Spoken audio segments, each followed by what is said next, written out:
এই নির্বাচনে দুইটি ভোট হবে।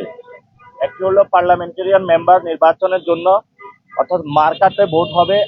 আরেকটি হলো যে সংস্কার কার্যক্রম গত 6 মাস ধরে কনসেনসাস কমিশনে হয়েছে, সেই কনসেনসাস কমিশনের সংস্কারের সবাই যেটাতে ঐক্যবদ্ধ হয়েছে, সেটা কি পাস হবে নাকি হবে না, এটা এই নির্বাচনে আমাদের বর্তমান যে ইন্টারিম গভর্নমেন্ট সেটা হলো জনগণের কাছে ছেড়ে দিয়েছে।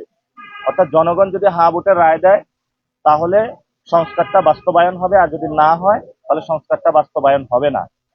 এখন যদি হ্যাঁ ভোটে আমরা সিল মারি এই নির্বাচন, তাহলে আমরা ভারতীয় আধিপত্যবাদ থেকে মুক্তি পাবো, আমাদের দ্রব্যমূল্যের যে দাম বৃদ্ধি হয়েছে সেটা থেকে আমরা মুক্তি পাবো, দেশের যুব সমাজে যে বেকার সমস্যা রয়েছে সেটা থেকে মুক্তি পাবো, এবং সাথে সাথে এই যে দেশে বিভিন্ন জায়গায় হত্যাকাণ্ড ঘটছে এবং সেগুলোর বিচার হচ্ছে না, আমরা বাংলাদেশে বিচারহীনতার সংস্কৃতি থেকে বের হয়ে নতুন একটি বিচার ব্যবস্থা পাবো।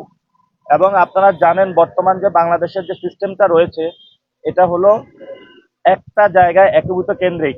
সেটা হলো প্রধানমন্ত্রী যিনি, উনি দলীয় প্রধান, বিচার বিভাগের প্রধান, পার্লামেন্টেরও প্রধান। এক ব্যক্তি সকল ক্ষমতা একজনের কাছে থাকার কারণে যখনই কোনো আন্দোলন হয় তখন তিনি গুলি চালাতে সক্ষম হয়, তখন বিচার বিভাগ এসে আমাদের রক্ষা করে না।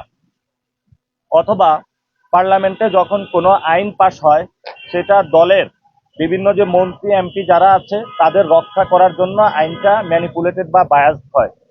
ফলত সেখানে আমরা প্রস্তাবনা করেছিলাম যিনি প্রধানমন্ত্রী হবেন উনি দলীয় প্রধান হবেন না, অর্থাৎ দল আলাদা থাকবে, সরকার আলাদা থাকবে, এবং বিচার বিভাগ আলাদা কাজ করবে, অর্থাৎ উনি বিচার বিভাগের উপরে কোনো ইনফ্লুয়েন্স বা প্রভাব বিস্তার করবেন না।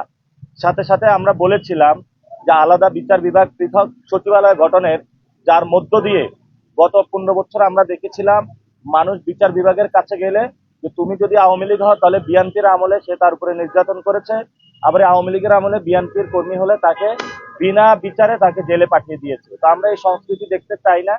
আপনারা জানেন এই গণ অভ্যুত্থানের পরে আওয়ামী লীগের একটা কর্মীকেও আমরা আঘাত করি নাই। কেন করি নাই? কারণ আমরা বিচারে বিশ্বাসী।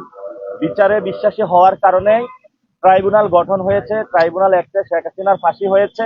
আমরা এই সরকারকে আহ্বান জানাবো দ্রুত গতিতে শেখ হাসিনাকে বাংলাদেশে ফিরিয়ে এনে ভারত সরকারের সাথে ডিপ্লোম্যাটিক রিলেশন বিল্ড আপ করে শেখ হাসিনার যে ফাঁসির রায় হয়েছে তা দ্রুত বাস্তবায়ন করার জন্য।